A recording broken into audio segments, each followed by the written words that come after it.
పడిపోయినా కేటీఆర్ మాట తీరు ఏమాత్రం మారలేదని కేటీఆర్ ఆత్మవిమర్శ చేసుకోవాలని మంత్రులు కాస్త హితవు పలికారు. ఎందుకంటే ఫోన్ ట్యాపింగ్ జరుగుతోంది, ఉత్తమ్ కుమార్ రెడ్డి బట్టి పొంగులేట్లో ఫోన్ ట్యాప్ చేయించట్లేదా సీఎం రేవంత్ రెడ్డి అన్నదానికి మాట్లాడుతూ మా ఫోన్లు ఏమీ ట్యాప్ చేయట్లేదు, మా ఫోన్లే కాదు ఎవరి ఫోన్లు ట్యాప్ చేయట్లేదు, ఫోన్ ట్యాపింగ్ అనేది అది మీ పేటెంట్ అని మంత్రులు నిన్న మాట్లాడారు అందరూ వరుసగా. ఇంకా అనేక అంశాలు మాట్లాడారు. ముఖ్యంగా ఈ ఫోన్ ట్యాపింగ్ వ్యవహారం కొంత ఆసక్తికరంగా మారింది. ఎందుకంటే గత ప్రభుత్వంలో ఫోన్ ట్యాపింగ్ వ్యవహారం దాదాపు విచారణ తుది దశకు చేరుకుంది. అంటే పొలిటికల్ విచారణలు మినహా అధికారులు మిగతా పాత్రదారులు సూత్రధారుల విచారణ అంతా పూర్తయిపోయి ఛార్జ్షీట్ దాకా వచ్చింది. ఇక మరి దాంట్లో పొలిటికల్ నాయకులకు సంబంధించి ఎవరికైనా నోటీసులు ఇస్తారా, విచారిస్తారా అని చూడాల్సిన పరిస్థితుల్లో రేవంత్ రెడ్డి కూడా ఫోన్ ట్యాపింగ్ చేయిస్తున్నారు అని చెప్పి కేటీఆర్ అనడమే కొంత తెలంగాణలో ఆసక్తికర చర్చ. అలాగే ఆంధ్రప్రదేశ్లో ఏదైతే గత నెల రోజులుగా చర్చ జరుగుతోందో ఓ రప్పారప్ప రాజకీయం, ఆ జాడ్యం ఎక్కడికి కూడా పాకింది.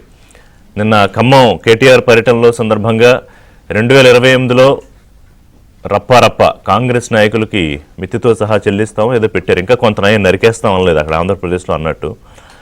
ఈ రప్పారప్ప గోల ఎక్కడికి కూడా వచ్చేసింది.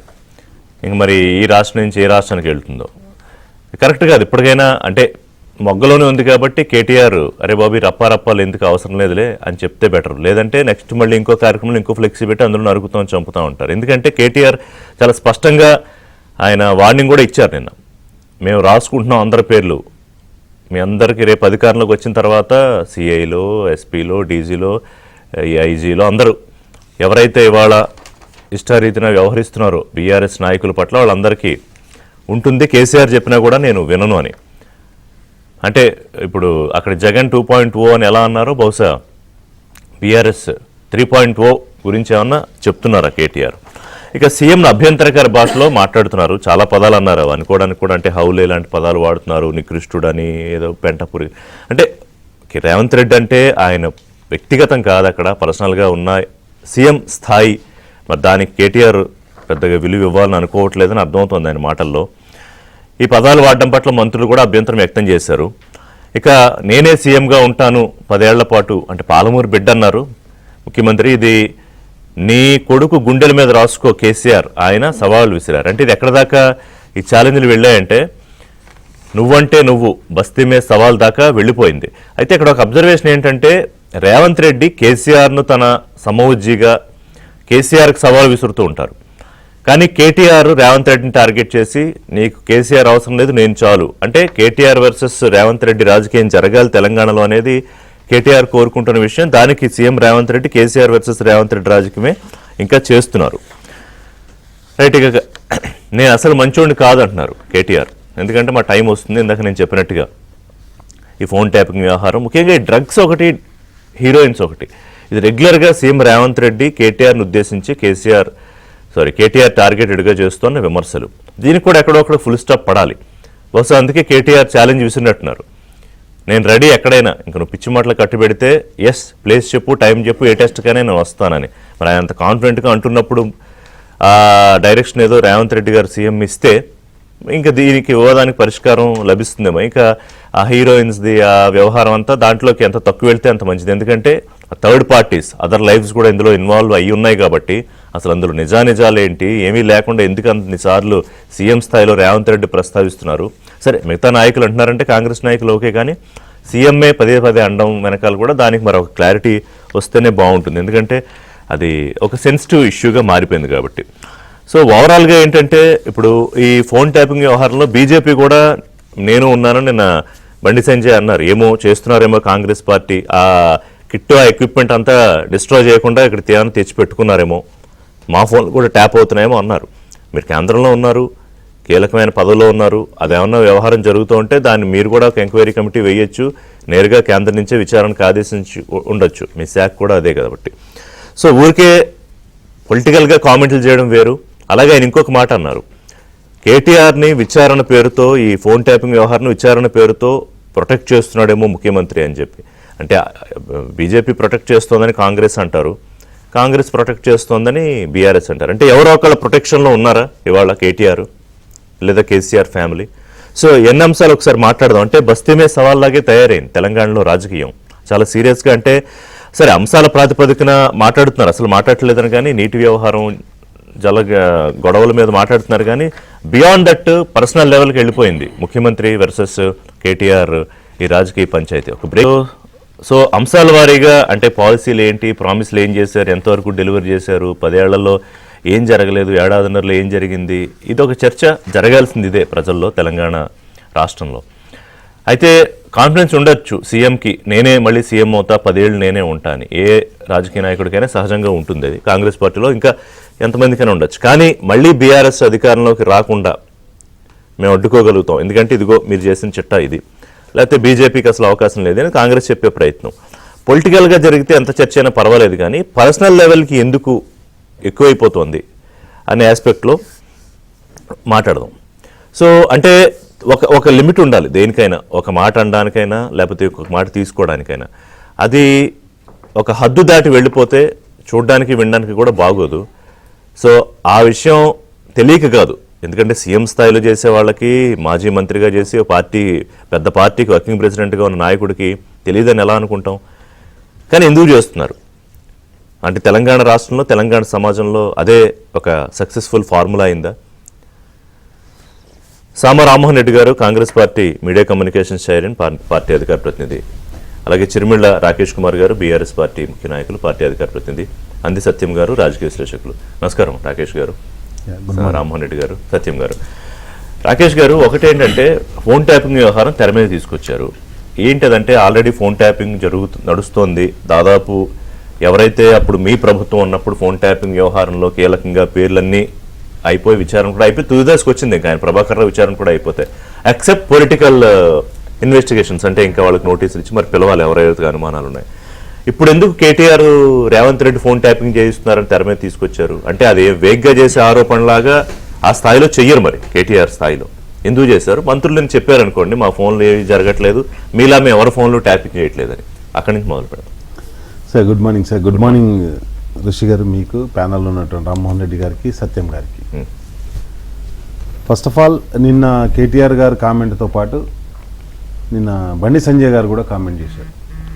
కేటీఆర్ గారు మా వర్కింగ్ ప్రెసిడెంట్, కానీ బండి సంజయ్ గారు కేంద్ర హోంశాఖ సహాయ మంత్రి. హోంశాఖ అంటే దాదాపుగా దేశంలో జరుగుతున్నటువంటి క్రైమ్లన్నీ అబ్జర్వ్ చేసేది హోంశాఖనే.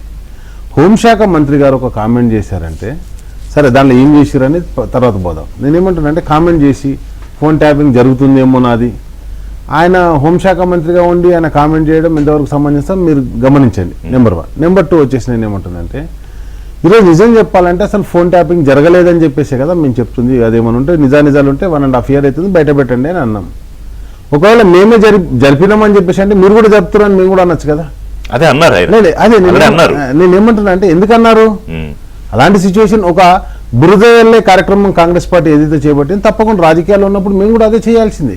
అంతేనా? ఓకే, అంటే కామెంట్ కోసం కామెంట్ అంటే కామెంట్ అని మీరు ఒప్పుకున్నారు. నేనేమంటున్నా అంటే, కాదు నీ సీటు మీద ఎసరు పెట్టారని ఉత్తమ్ కుమార్ రెడ్డి, బట్టి, పొంగులేటి అందరి ఫోన్లు అవుతున్నాయి సార్, ఆల్రెడీ ట్యాప్ అవుతున్నాయి మేము చెప్తున్నాం. కావాలంటే దాని మీద కూడా సిట్ అయ్యారు, ఎంక్వైరీ చేయరు. హోంమంత్రిని నేను ఇప్పుడు బండి సంజయ్ గారిని డిమాండ్ చేస్తున్నా, మా కేటీఆర్ గారు ఏదైతే అన్నారో అది నిజం. ఈరోజు ఆల్రెడీ ట్యాప్ చేస్తున్నారు. ఎందుకంటే ఎవరికైతే అట్లా ట్యాపింగ్ అయితే ఉత్తానే మా మీద అలిగేషన్ పెట్టి ఆయన నిజంగా ట్యాప్ చేస్తుండ్రు. ఇప్పుడు నేనేమంటున్నానంటే, మంత్రుల ఫోన్ ట్యాప్ ఎందుకు అవుతున్నాయంటే, మంత్రులను ఎవరైతే మంత్రులే చెప్పుకున్నారు కదా, మేము ఒక అధికారిని కలిసి మాట్లాడేంత లోపల అధికారికి ఆల్రెడీ మేము మాట్లాడేంత ఒక రిపోర్టర్ తోటి, అధికారి కూడా కాదు, ఒక రిపోర్టర్ తోటి, ఢిల్లీ రిపోర్టర్ తోటి ఒక మంత్రి మాట్లాడిండు. మాట్లాడగానే ఏం మాట్లాడినామని చెప్పేసి సీఎం ఫోన్ పోయిందట రిపోర్టర్. హరీష్ రావు అన్నారు. అదే హరీష్ రావు ఏమన్నారంటే, నిన్న నా ఫోన్ ఎందుకు ట్యాప్ అయిందని చెప్తున్నానంటే, నేను ఢిల్లీతో ఒక రిపోర్టర్ తో మాట్లాడుతున్నానని మీరు రిపోర్టర్ ని ఇది చేస్తారా అంటే మీకు ఎట్లా తెలిసింది? సార్ నేను ఏమంటున్నా అంటే, హరీష్ అన్న అన్నది నిజం, అదే విధంగా మంత్రులు అన్నది కూడా నిజం కూడా అయిందా? ఓకే, మంత్రులేమో బయటకు చెప్పుకోలే, హరీష్ అన్న డైరెక్ట్ బయటకు అన్నాడు ప్రతిపక్ష నాయకుడు కాబట్టి. నేనేమంటా, హరీష్ అన్న చెప్పింది బేస్ చేసుకొని రామన్న అన్నది, కేటీఆర్ గారు అన్నది, అదే విధంగా మంత్రులు అన్నది బేస్ చేసుకొని రామన్న అన్నది. నేనేమంటున్నా అంటే, ఏ ఆఫీసరు ఏ రిపోర్టరు ఇప్పుడు జనరల్ ఆఫీసర్ అయితే బయటకు చెప్పుకోడు, సార్ నన్ను సీఎంఓ పిలిచి అడిగింది సార్ అని చెప్పేసి. కానీ రిపోర్టర్కి అట్లా ఉండదు కదా, రిపోర్టర్ స్వేచ్ఛగా మాట్లాడతారు. అవసరం నేను నీతో మాట్లాడితే అది వాళ్ళకెట్లా తెలిసింది, వాళ్ళైతే మాట్లాడతారు కదా. అండ్ నెక్స్ట్ చేసి మీరు ఏం మాట్లాడేదని అడుగుతారు. అంటే జనరల్ గా మీరు చెప్పిరా అని అడుగుతారు. ఒక రిపోర్టర్ ఏం అడుగుతాడు, ఇప్పుడు నాకే ఫోన్ వచ్చింది, మీ దగ్గర నుంచే నాకు ఫోన్ వచ్చింది.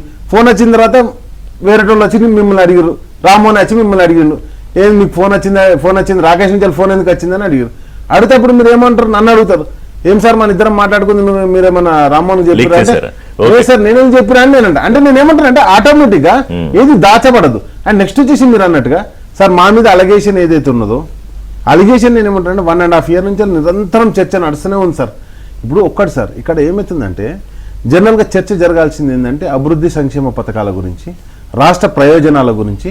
ఈరోజు ఒక ఇండస్ట్రీ సిక్ అవుతున్నాయి, రియల్ ఎస్టేట్ పడిపోయింది, లేకపోతే కన్స్ట్రక్షన్ యాక్టివిటీ ఆగిపోయింది, దాన్ని ఎట్లా గ్రోఅప్ చేయాలి, లేకపోతే ఈరోజు వర్షాభావ పరిస్థితులు ఏర్పడ్డాయి, మనం రైతులకు నీళ్ళు ఎట్లా అందియాలి, ఆ చర్చ జరగాలి.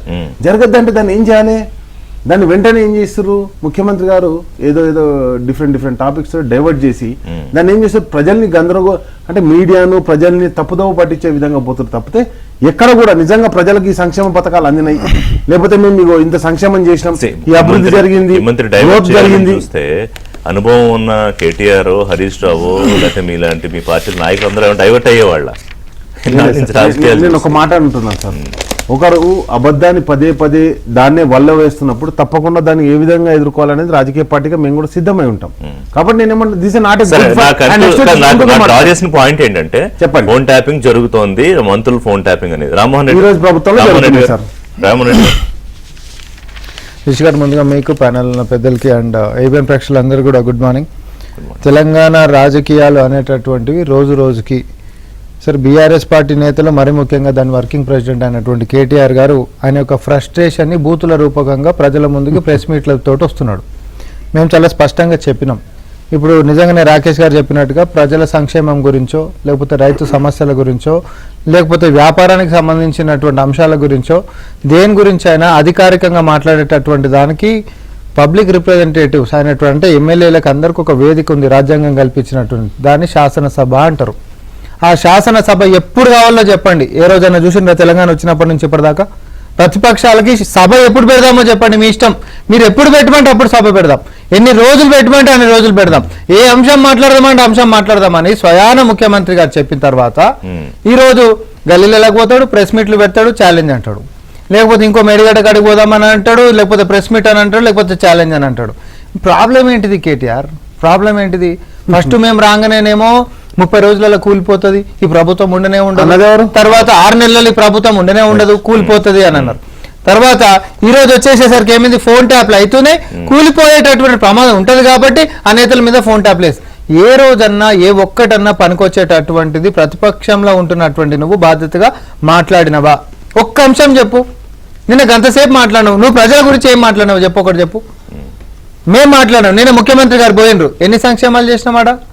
ఇంటిగ్రేటెడ్ స్కూల్ కి సంబంధించినటువంటిదైనా, లేకపోతే మహిళలకి వడ్డీ లేని రుణాలు ఇచ్చేటటువంటిదైనా, కుళ్ళలకు సంబంధించినటువంటిదైనా, ఏ అంశమైనా ఈరోజు మనం నీటి వాటాల మీద కేంద్రంతో ఉద్యమం లెక్క చేస్తున్నటువంటిదైనా, రైతులకి 21,000 కోట్ల రూపాయలు మేము రుణమాఫీలు చేసినటువంటిదైనా, 9 రోజులలోనే 9,000 కోట్ల రూపాయలు ఏమంటారు ఇవి రైతు భరోసాలు ఇచ్చినటువంటి వ్యవహారమైన ఏ అంశం తీసుకున్నా ఈరోజు ఒక ఎస్సీ గురుకులాలకు సంబంధించినటువంటి దాంట్లో గతంలో అడ్మిషన్స్ నిండాలంటే భయపడి ముంగడు పోయేటటువంటిది ఈరోజు ఎంపీలు ఎమ్మెల్యేలు చెప్పినా సీట్లు దొరకనటువంటి పరిస్థితికి ఎందుకు వచ్చింది?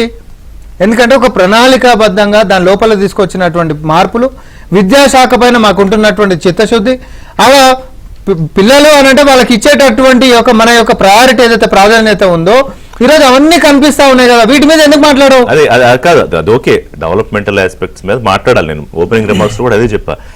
సో ఇప్పుడు పక్కదారి పట్టిస్తోంది ఎవరు? సాధారణంగా సరిగ్గా జరగకపోతే ప్రభుత్వం పక్కదారి పట్టించాలి, బాగా చేసుకుంటే ప్రభుత్వం చెప్పుకుంటుంది, లేదా బాగా జరగట్లేదని ప్రూవ్ చేయడానికి ప్రతిపక్షాలు వేరే అంశాలు మాట్లాడాలి. అసలు ఈ ఫోన్ ట్యాపింగ్ అంశం ఎందుకు వచ్చింది? ఇప్పుడు మీరు ఆరోపణలు చేశారు, ఇప్పుడు ఎవరు మీరు సిట్ వేశారు, చివరి దశకు వచ్చేసింది. ప్రభాకర్ రావు గారు కూడా వచ్చారు, ఆయన ఆల్మోస్ట్ విచారణ పూర్తి అయిపోయింది, 5-6 సార్లు ఆయన పిలిచారు.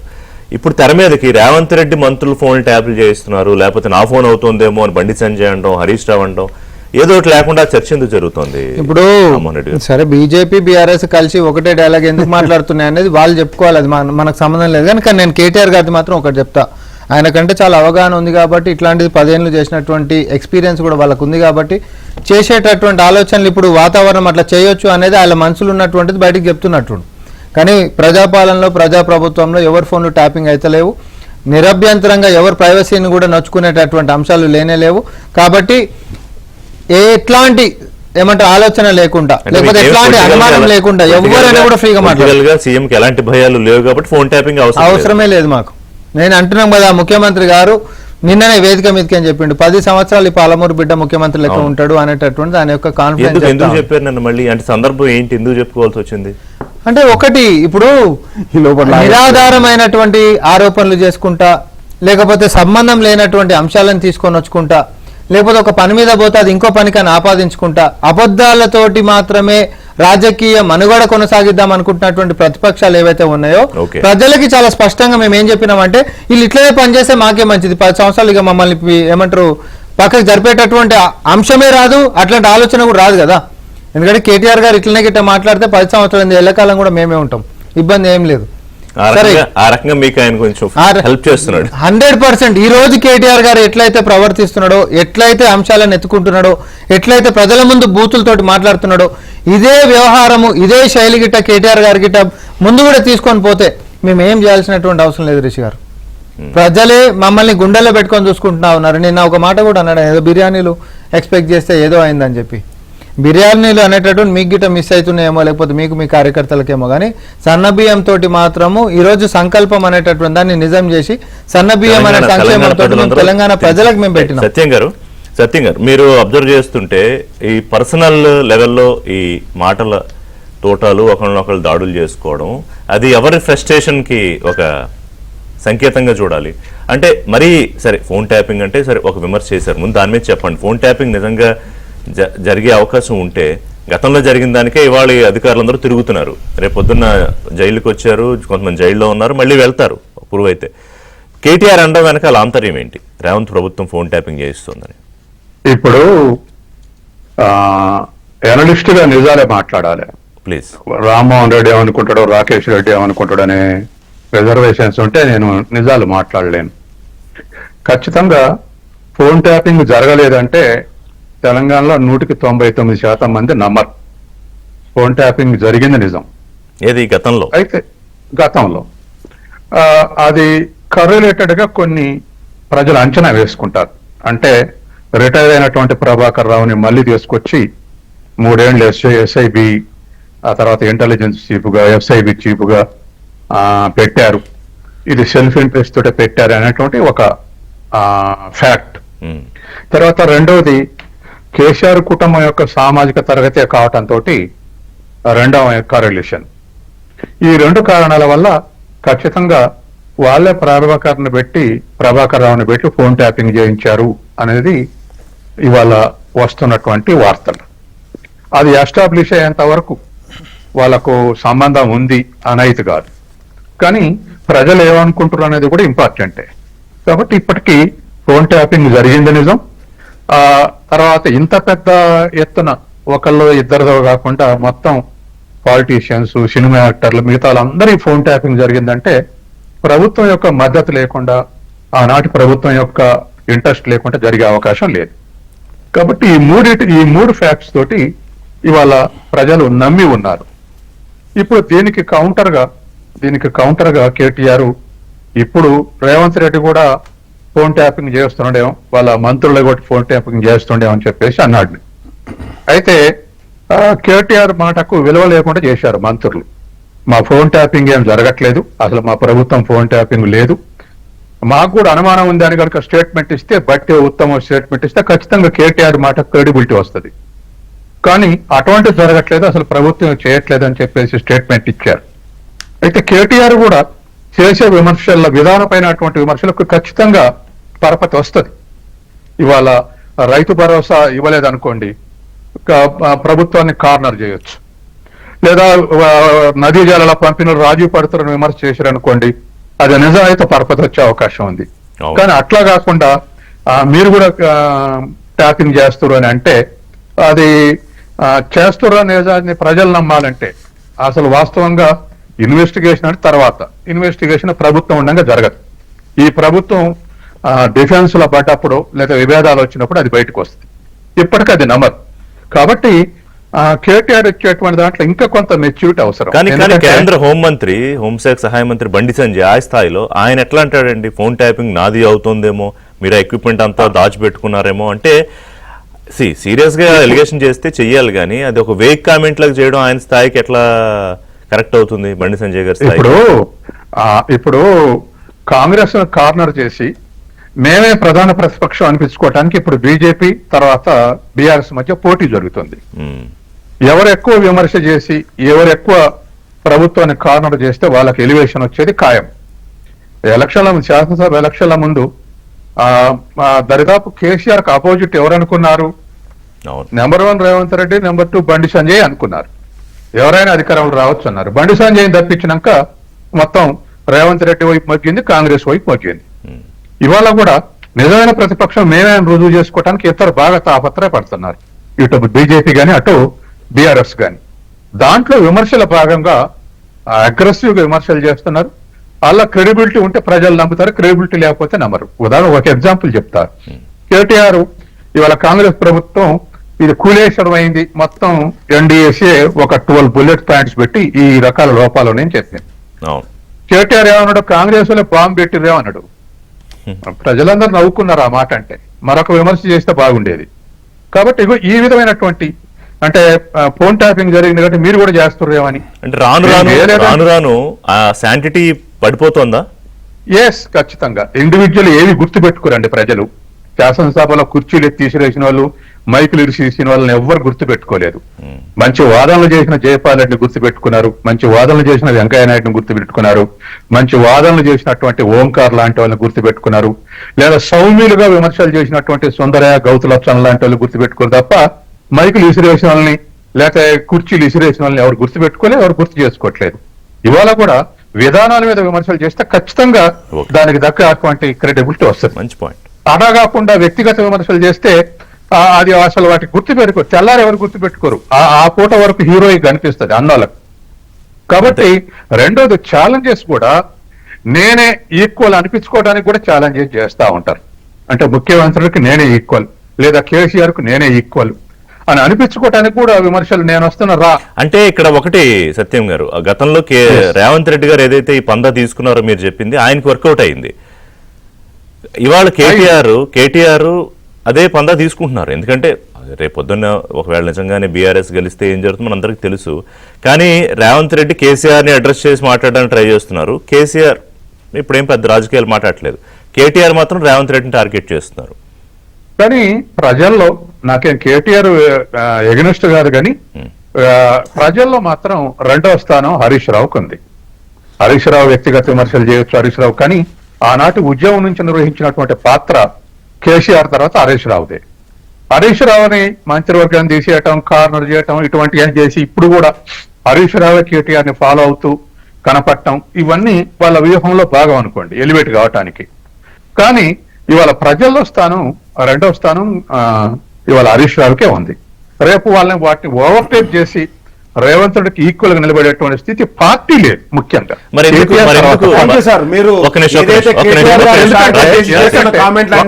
వ్యక్తిగతంగా మీరు ఒకటి చెప్తానా సార్, కేటీఆర్ గారిని విమర్శించడానికే మీరు డిస్కషన్ కి వచ్చారు తప్పితే వేరే ఏమి కాదు సార్. కేటీఆర్ సత్యం గారు మొత్తం కేటీఆర్ గారు ఇదే సార్. నేనేమంటున్నాను, మీరు ఏదైతే చేస్తుర్రో, మీరు ఏదైతే ప్రయత్నం చేస్తుర్రో కేటీఆర్ గారిని కిల్ చేయడం ద్వారా ఏదో బీఆర్ఎస్ పార్టీ మీద అటాక్ చేయడానికి ప్రయత్నం చేస్తున్నారో అప్పంతా చూస్తున్నారు కాదు. జరిగిన ఒక 40 ఫ్లైఓవర్ కట్టిడు, ఐటీ ఇండస్ట్రీ ఏం చెప్పావు మీరు కేటీఆర్ గురించి? కేటీఆర్ అన్ని దేశాల్లో ఆయన స్పీచ్ అది చెప్పారు మీరు. ఈ రోజు కాంగ్రెస్ ప్రభుత్వం అభివృద్ధి జరుగుతలేదు అది చెప్పారు. కంప్లీట్ గా కేటీఆర్ గారు టార్గెట్ చేసి మాట్లాడడానికి సత్యం గారు వచ్చారు. నేనేమంటారంటే కేటీఆర్ గారి కేటీఆర్ గారిని టార్గెట్ చేసి కేటీఆర్ గారిని టార్గెట్ చేసి మాట్లాడితే మీ ఇష్టం సార్, మీ విజ్ఞత చెప్పండి సార్. తర్వాత ఆయన ఏం చెప్పింది సార్, ఇంత సప్లై చేసి ఇవాళ ఆయన చెప్పింది సబ్జెక్ట్ లేదు. ఏం చెప్తాను సార్, కేటీఆర్ గారి టార్గెట్ మా నాయకత్వం ఇప్పుడు బీజేపీ ఎంపీ ఎలక్షన్ లో ఓవర్టేక్ చేసింది. బీజేపీ ఓవర్టేక్ చేయటంతో ఇవాళ ప్రజల్లో థర్డ్ ఫోర్స్ బీఆర్ఎస్ అన్నటువంటి స్థితి వచ్చింది. రేపు అసెంబ్లీ ఎలక్షన్ లో టార్గెట్ బీఆర్ఎస్ స్కోర్ చేయొచ్చు. నాయకత్వాన్ని చంపాలి, మా పార్టీని చంపాలి. దాని మీద analysis ఆయనకి రావాలి. ఏమొస్తుందండి? సరే సార్, మీరు ఏం కాదు సార్, చేయాల్సింది ఏంటి? రాకేష్ ఈ ప్రాంతంలో ఎలక్షన్లో మీకు సామా టార్గెట్ చేస్తే ఆయనకు పొలిటికల్ సామ పాపం మంచోడు. ఆయనకంటే ఆయన విషం సామ మంచోడే ఇప్పుడు విషం- మీకు విషం సామ మంచోడే ఇప్పుడు అందుకు సత్యం గారు వెళ్ళయ్యారా సార్, విషం ఎందుకు సార్ మా కేటీఆర్ గారి మీద, మా కాంగ్రెస్ పార్టీ మీద? లేదు సార్, నేను ఎలక్షన్ లో విషం సత్యం గారు నాకు నేను అర్థం ఒక లేదు. నిమిషం ఒక రాకేష్ గారు మొత్తం దీన్ని మధ్యలో మధ్యలో నా ఎందుకు ఫోన్ చేశారు? కట్ చేశారు. ఒక చెప్పింది నిమిషం అది కదా.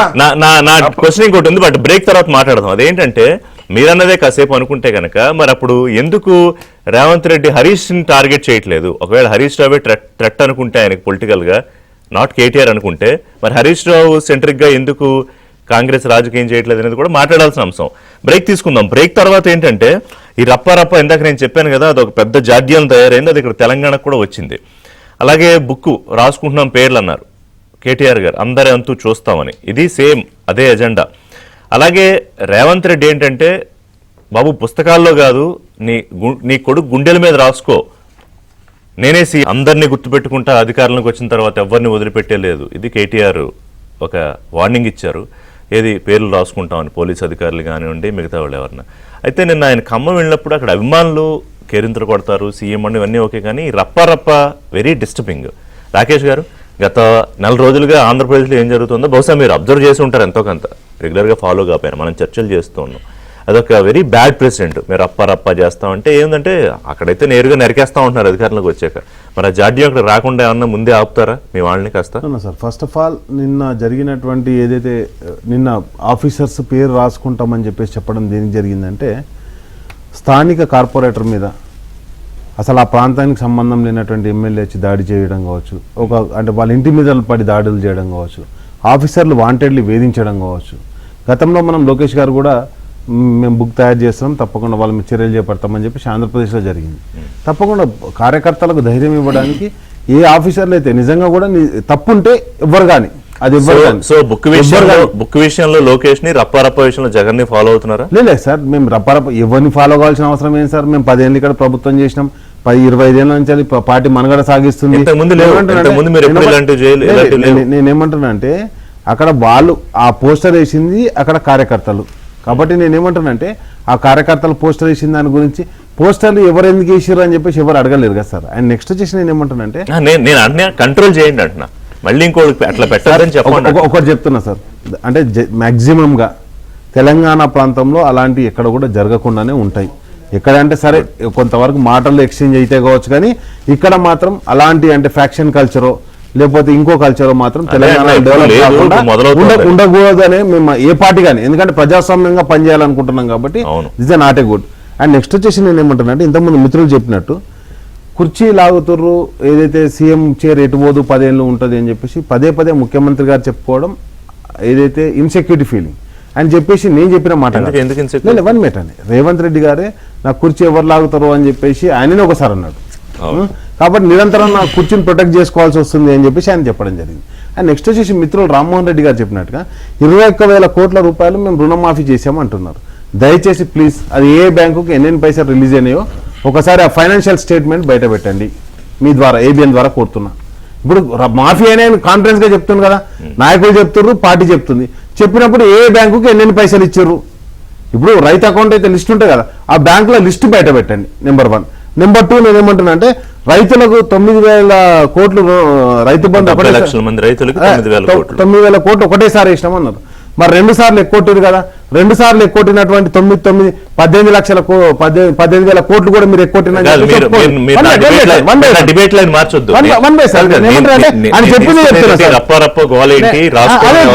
సార్. అంతకుముందు జరిగింది చెప్తున్నా సార్. అంతకుముందు అయిపోయిందంటే నేను మాట్లాడాను కూడా ఆయన చెప్పిన తర్వాత అంతకుముందు అయిపోయిందంటే ఎట్లా సార్? అండ్ నెక్స్ట్ వచ్చేసి నేను ఏమంటున్నా అంటే, ఫస్ట్ మాట కాదబ్బా నువ్వు చెప్పిన సబ్జెక్ట్ పోనా, లేకపోతే మేము కూడా రప్ప అని మాట్లాడుకొని వెళ్ళిపోదామా సార్? అట్లా కాదు కదా ఋషి గారు. నేనేమంటున్నానంటే, ఒకటి పెద్దలు వచ్చారు సత్యం గారు, ఏదో ప్రభుత్వం గురించి ప్రతిపక్షం గురించి అనాలిసిస్ చేస్తారంటే మా కేటీఆర్ గారిని తిట్టిపోవడానికి వచ్చారు ఆయన, అది కూడా మాకు అర్థమైపోయింది. అండ్ నెక్స్ట్ వచ్చేసి నేను ఏమంటున్నానంటే, లాస్ట్ టైం బడ్జెట్ లో సత్యం గారు చెప్తున్నారు కానీ నేను అడుగుతున్నాను, సత్యం గారిని అడుగుతున్నాను, రామ్మోహన్ రెడ్డి గారిని. సార్ లాస్ట్ టైం 2,95,000 కోట్ల రూపాయలు రాష్ట్ర బడ్జెట్ ఉండే, కానీ దాన్ని ఏం చేశారు 2,30,000 కోట్లకు దాని బడ్జెట్ కుదించారు. అదేవిధంగా సంక్షేమ పథకాల్లో 46,000 కోట్ల రూపాయలు సంక్షేమ పథకానికి పెడితే దాంట్లో నుంచి ఖర్చు అయినా 26,000 కోట్లే అని చెప్పేసి డైరెక్ట్ గా అసెంబ్లీలో జరిగినటువంటి చర్చలోనే ఇది చెప్పడం జరిగింది. నిజమా అబద్ధమా? ఇంతవరకు తెలంగాణ చర్చ గురించి కూడా ఒక మాట చెప్పారు. 1 minute సార్ ఋషి గారు, నేను ఒక చర్చ గురించి కూడా చెప్పారు. ఏమని చెప్పారు? నేనేమంటున్నా అంటే కాంగ్రెస్ అది అక్కడ వాటర్ మూవీ గురించి చర్చించుకుంటే తప్పైందని చెప్పేసి కూడా చెప్పడం. చర్చ తప్పని అంటారు, కానీ ఇంతవరకు బీజేపీ పార్టీ నాయకులు కనీసం తెలంగాణ పరిరక్షణ గురించో, సరే అది కాంగ్రెస్ మాట్లాడిందా బీఆర్ఎస్ మాట్లాడిందా పక్కన పెడదాం, మన రాష్ట్ర నీటిని మనం ప్రొటెక్ట్ చేద్దాం, 2 రాష్ట్రాలు కూడా బాగా డెవలప్. ఇప్పుడు మా కేటీఆర్ గారు స్పష్టంగా చెప్పారు. ఏమని చెప్పారు? పక్క రాష్ట్రంలో ఆంధ్రప్రదేశ్లో ఉన్న రైతు మాకు శత్రువు కాదు, మేమేమంటున్నాం మా రైతును కూడా కాపాడండి, మీరు అక్కడ ఎంత కేటాయింపులు చెప్తారో మాకు కూడా అంతే కేటాయింపులు జరపండి, మాకు ఇవ్వాలని చెప్పారు. నిన్న సీఎం కూడా వినండి, తెలంగాణ సీఎం కూడా చాలా స్పష్టంగా ఏం చెప్పారంటే, అయ్యే చంద్రబాబు నాయుడు మీరు ఈ రాయలసీమ వ్యవహార ప్రాజెక్టులు ఇక్కడ నీళ్లు పట్టుకెళ్లే ప్రయత్నాలు ఆపండి, మిమ్మల్ని రిక్వెస్ట్ చేస్తున్నాం, లేదంటే మేము పోరాటం చేస్తాం అంతాకని వెళ్తాం సీఎం కూడా చెప్పాడు స్పష్టంగా. నేనేమంటున్నానంటే సీఎం గారు చెప్పింది ఓకే, నేనేమంటున్నానంటే ఈ రోజు వాళ్ళ మీద పోరాటం చేయాలి, వద్దంటలేదు.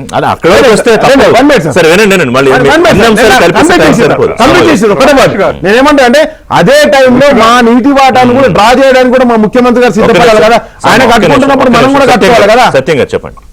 నన్ను ప్రశ్న అడిగాబట్టి చెప్పాలి. ఒక ఎకనామిక్ స్టూడెంట్ గా వాస్తవమే, బడ్జెట్ లో గత 11 ఏళ్లుగా కూడా యావరేజ్న 75-80% మధ్యన ఖర్చు పెడుతున్నారు. వాస్తవానికి ఎస్టిమేటెడ్ ఖర్చు వేరు, వాస్తవిక బడ్జెట్ వేరు. కాబట్టి ఏది కూడా ఎస్టిమేషన్స్ కు ప్రతిపాదించినట్టు మేరకు ఖర్చు పెట్టట్లే, ఏ ప్రభుత్వం ఖర్చు పెట్టట్లే, అది వాస్తవం. కాబట్టి పోయిన సంవత్సరం కూడా ప్రవేశపెట్టిన బడ్జెట్ కు 80% ఖర్చు పెట్టారు. ఇది రాకేష్ అనేది ఒకటి కరెక్ట్. అది ఇక దానికి ఇండియాలో కాంగ్రెస్ కమ్యూనిస్టో లేకపోతే బీఆర్ఎస్ తేడా లేదు. రాష్ట్రాలకు ఉన్న క్యాపబిలిటీస్ అవి. కేంద్రం నుంచి ఉదాహరణకు 23-24 ఆఖరి సంవత్సరం బడ్జెట్ కేసీఆర్ గవర్నమెంట్ బడ్జెట్ లో కాంగ్రెస్ బడ్జెట్ చెప్పకండి అన్న, ఒక మాట చెప్తా, మీరు న్యాయం చేయకపోతే కూడా వినకపోతే ఎట్లా? కేంద్రం నుంచి 40,000 కోట్లు వస్తుందని అంచనా వేశారు రాష్ట్రానికి, కానీ 10,000 కోట్లే వచ్చింది. ఏది బీఆర్ఎస్ గవర్నమెంట్ లో ఆఖరి సంవత్సరం ఫైనాన్షియల్ ఇయర్ లో. కాబట్టి ఖర్చు పెట్టలేరు. ఇప్పుడు కాంగ్రెస్ పరిస్థితి కూడా అదే. కాబట్టి ఏ ప్రభుత్వం ఉన్నా రాష్ట్ర ప్రభుత్వాలకు ఉండే వనరుల్లో లిమిటేషన్స్ ఉండటం వల్ల ఖర్చు లేకపోతే మన బడ్జెట్ లో వాటర్ వెళ్తే మనం అనుకున్న సబ్జెక్ట్ పక్కకి వారు అడిగారు కాబట్టి చెప్తా కాదు, ఆయన అడగద్దన్నా నేను, ఆయన అడిగేశారు. ఇప్పుడు అది మీరు సమాధానం చెప్తే అటు వెళ్ళిపోతుంది చర్చ. నా పాయింట్ ఏంటంటే, ఒక బ్యాడ్ ప్రెసిడెంట్ ఏదైతే ఆంధ్రప్రదేశ్ లో రప్పారప్ప గోల్ నడుస్తుందో అది తెలంగాణకు కూడా పాకింది అన్ఫార్చునేట్లీ. దీన్ని మొదట్లోనే ఆపకపోతే ఇవాళ ఈ ఫ్లెక్స్ పెట్టినవాడు రేపు ఇంకోటి డైరెక్ట్ గా నరుకుతామని పెడతాడు. ఆ అంశం. రెండోది రాసుకోవడం, పేర్లు రాసుకోవడం అనే అంశం, అది కూడా అక్కడి నుంచి వచ్చిందే, అది కూడా యాడ్ ఆప్షన్. ఇది నాయకులు ఓపిక పట్టకపోతే బెంగాల్ లాంటి వాతావరణం ఏర్పడుతుంది. బెంగాల్లో రోజు గ్రామాలలో ఘర్షణలు పెట్టుకోవటం, తగలబెట్టుకోవటం నడుస్తా ఉంది అక్కడ. అదే పరిస్థితి వస్తుంది. అగ్రనాయకులు లేదా రాష్ట్రానికి నాయకత్వం ఇచ్చేటువంటి వాళ్ళు ఏ పార్టీ వాళ్ళైనా దానికి ఓపిక పట్టకపోతే, దానికి ఒక లిమిటేషన్స్ పాటించకపోతే కింద క్యాడర్ లో ఘర్షణలు పెట్టుకోవటం, ప్రాణత్యాగాలు చేయటమే మిగులుతుంది. అది మనం అనేక రాష్ట్రాల్లో రాజకీయ ఘర్షణలు జరిగే దగ్గర తెలుపుతున్నాం.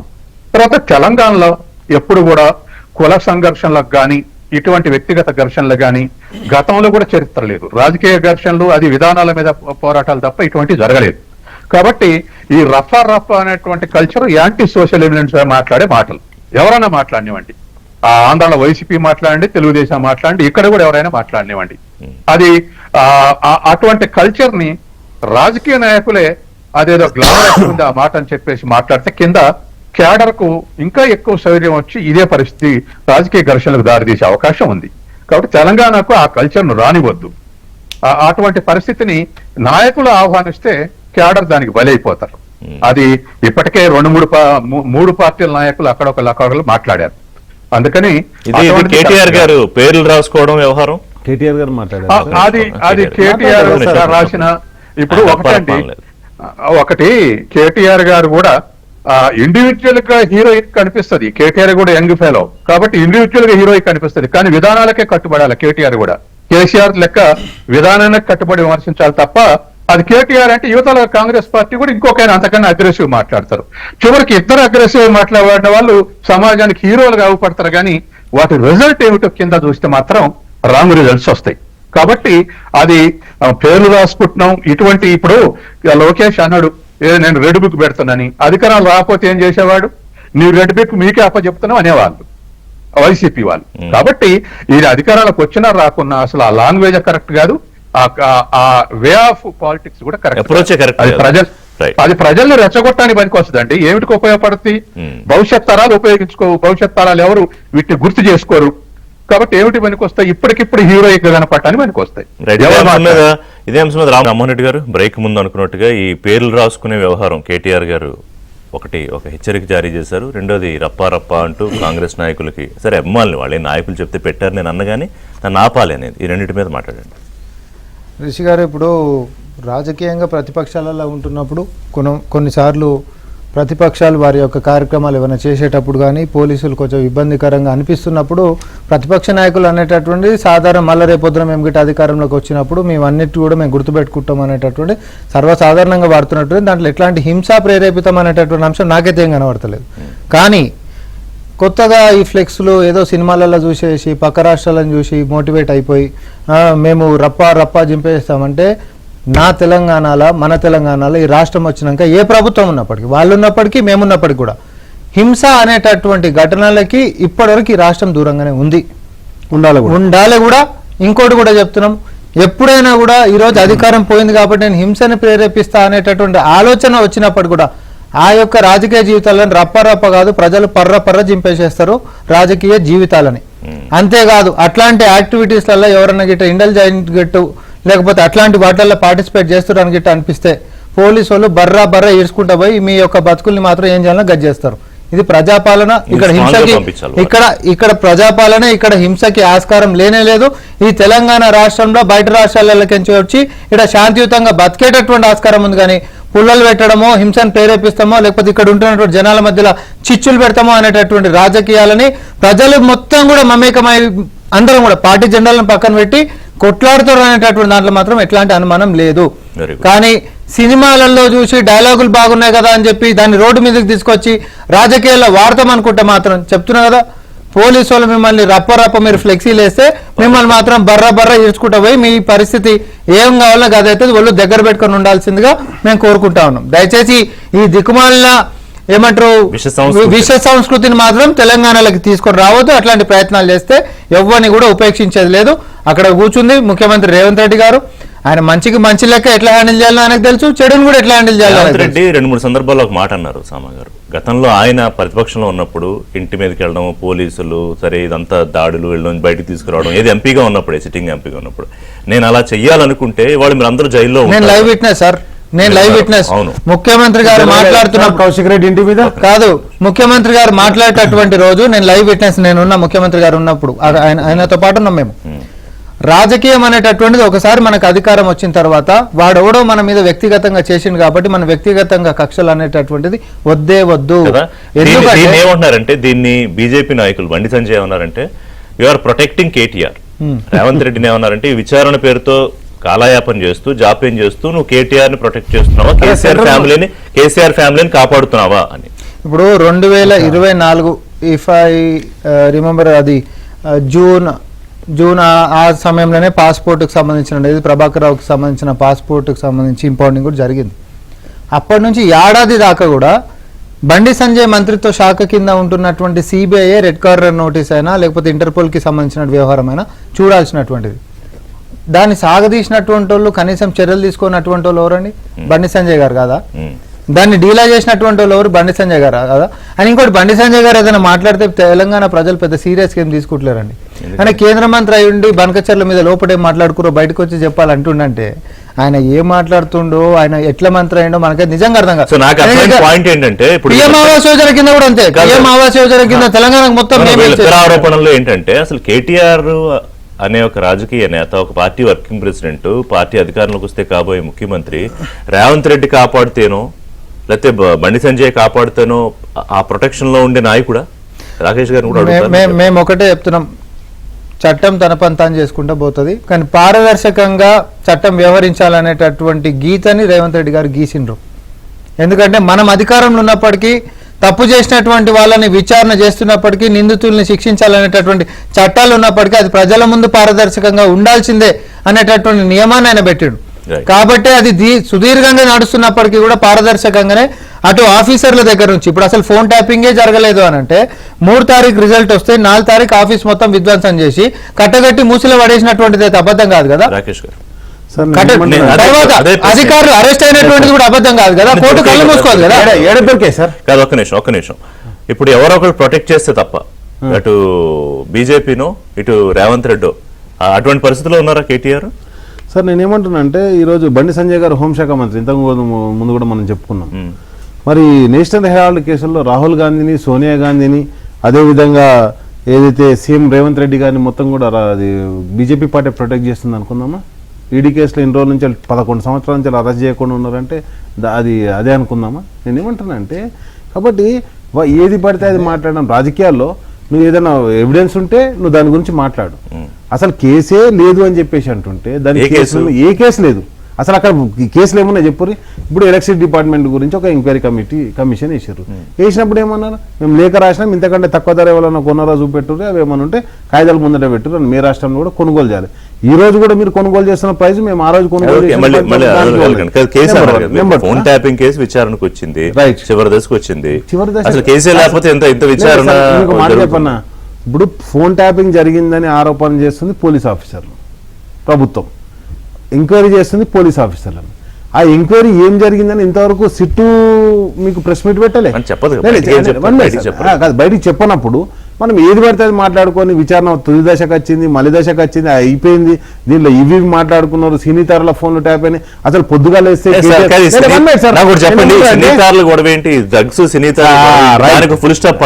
కరెక్ట్ వచ్చింది సార్. మీరు ఏమైందంటే ఫస్ట్ ఫోన్ ట్యాపింగ్ అనే దాన్ని ఎవరు పట్టించుకోవాలి, ప్రజలు పట్టించుకోకపోతే దానికి ఏం చేశారు, జ్యుడిషియర్ని కూడా దీన్ని చేశారు అని చెప్పేసి చెప్పారు. అయినా పట్టించుకోకపోతే నెక్స్ట్ వచ్చేసి ఏం చేశారు, మొత్తం సినీ తరాలతోటి ఫోన్లు ట్యాప్ చేశారు, వాళ్ళు బెదిరించారు, వాళ్ళ మీద ఏదో జరిగిందని చెప్పేసి అది చెప్పారు. ఆయన పట్టించుకోకపోతే అప్పుడు ఎవరిని లోపల రాగిందంటే ఈ పత్రిక మీడియా అధిపతులు అందరి ఫోన్లు ట్యాప్ అయినాయని చెప్పేసి, ఎందుకంటే మీడియానే కదా ఎక్స్పోజ్ చేయాల్సింది, వాళ్ళని కూడా దానిలోకి లాగారు. అయినా కానీ ఏం రిజల్ట్ లేదు. నేనేమంటానంటే ఏ విధంగా దాన్ని సంచలనం కావాలని ప్రయత్నం చేస్తారు.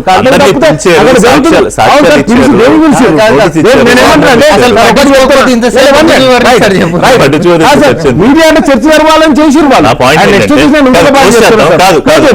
కేటీఆర్ గారు సవాల్ విసురుతున్నారు. మీరు కూడా చెప్పాలి, రోజు లేస్తే మీరు డ్రగ్స్ హీరోయిన్ లేదు, కరెక్ట్ గా లేదు.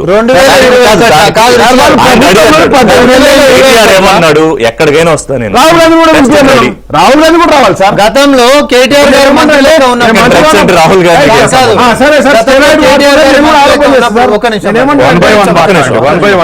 గతంలో కేటీఆర్ గారు మంత్రి లెక్క ఉన్నప్పుడు రేవంత్ రెడ్డి గారు వైట్ ఛాలెంజ్ అని చెప్పి చేసినప్పుడు ఆయన ఎంటికలు అయితే ఎంటికలు ఇస్తా, బ్లడ్ శాంపుల్స్ అయితే బ్లడ్ శాంపుల్స్ ఇస్తా అని చెప్పి ఎందుకు రాహుల్ గాంధీ ఇక్కడ పంచాయతీ కేటీఆర్ వర్సెస్ రేవంత్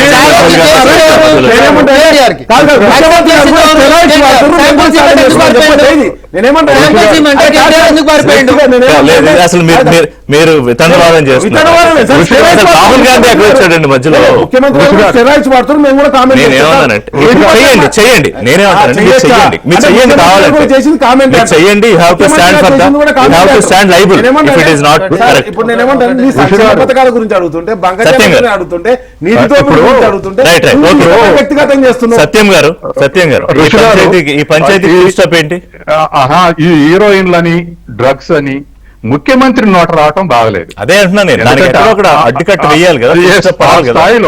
ఆ స్థాయిలో ఉన్న మనిషి ఈ విషయాలు మాట్లాడటం కరెక్ట్ కాదు. అది నిజాలేమిటి, అబద్ధాలేమిటి?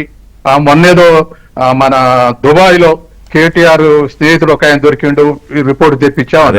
అవన్నీ ఫ్యాక్ట్స్ ఉంటే అనాలి తప్ప ముఖ్యమంత్రి నోట రాస్తే ముఖ్యమంత్రి స్థాయి తగ్గుతుంది. కరెక్ట్ కాదు. అది ఓకే, కానీ నేనే అంటానంటే వీటికి ఇప్పుడు కేటీఆర్ టెస్ట్ కి సిద్ధం అంటున్నారు కదా. Okay, let him come. ఆ టెస్ట్ ఏదో చేసేస్తే అయిపోతుంది. ఆయన ఛాలెంజ్ కేటీఆర్ ఛాలెంజ్ చేశాడు.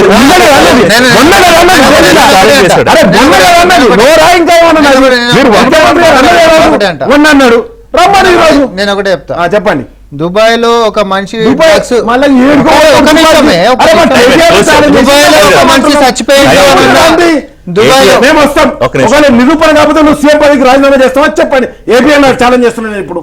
దానికి మేము వస్తున్నాం. రెస్పాండ్ అవ్వాలి మీరు సమాధానం. ఛాలెంజ్ ప్రభుత్వంలో చేశారు కదా. హోంమంత్రి రాజీనామా చేస్తారా కాదు, చెప్పు. హోంమంత్రి కూడా ఆయనే, ఒక ముఖ్యమంత్రి నిమిషం ఆయనే. రెడ్డి గారు, చెప్పండి. హోంమంత్రి కూడా ఆయనే ఉన్నారు కాబట్టి కేటీఆర్ ఛాలెంజ్ మరి సమాధానం చెప్పాలి. అది ఎక్కడొక్కడ దానికి ఇప్పుడు పడాలి. కాదు కేటీఆర్ గారిది ఎట్లుందంటే కొండకు కేటీఆర్ దారం కట్టి- గారిది ఏంది? కాదు, కాదు, కొండకు ఇది దారం కట్టి ముఖ్యమంత్రి పోతే దారము ఎవరు వస్తే కొండ లెక్క ఎవరు ఉన్నది కదా. ఛాలెంజ్ చేసి ఎవరు? ప్రతిపక్షంలో ఇది వచ్చినప్పుడు ఎవరు? ఇది ప్రతిపక్షంలో వచ్చినప్పుడు అరే, మాట్లాడడానికి ఏం లేదు.